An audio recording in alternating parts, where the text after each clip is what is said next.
If you're ever looking for ideas when playing through Fire Emblem Echoes Shadows of Valentia, and you don't know what to do with your Villager's Fork, I think it's the best option you should use it on for Celica's side, not Alm's, by the way, is Boey.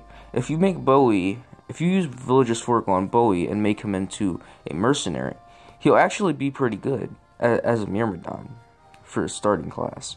And throughout my run, he came off pretty decently well. He had his good base resistance. Well, I mean, the resistance was okay, but I had to increase it from time to time as I was playing through Echoes. But his defense growth actually started to grow as a Myrmidon compared to when he's a mage, and that's one of his assets as a unit. He's supposed to be the defensive mage, but lacks in speed.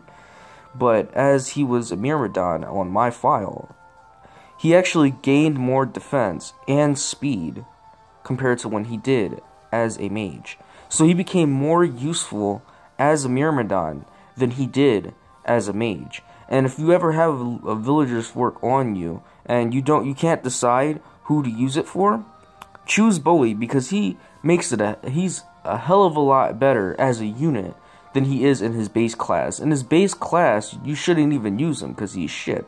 But if you try to experiment with him as a unit and see what makes him good, go for Myrmidon, because you're gonna make one of the best units in Celica's army.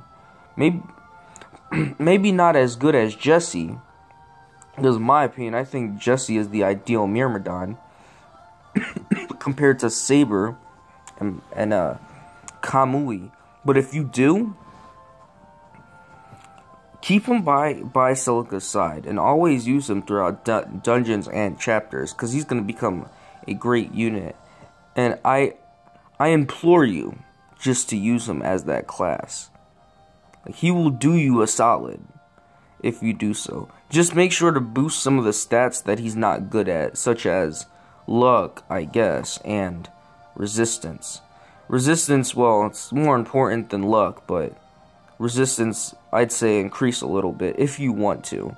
And if he doesn't do that good in speed for your first time around, then as you're in the shrines, make sure to go to the fountains and increase the speed stats, but not too much, because I don't think he needs to be relied on. He doesn't really need to be relied on via fountains compared to most characters. So his stats will increase, and he will be a good unit without using the fountain. But if you want, do so, and increase his speed and resistance stats, if that's what you're planning on doing. But yeah, don't think Boey isn't all that shit of a character if you use him well. But yeah, that's all I had to say. Peace out.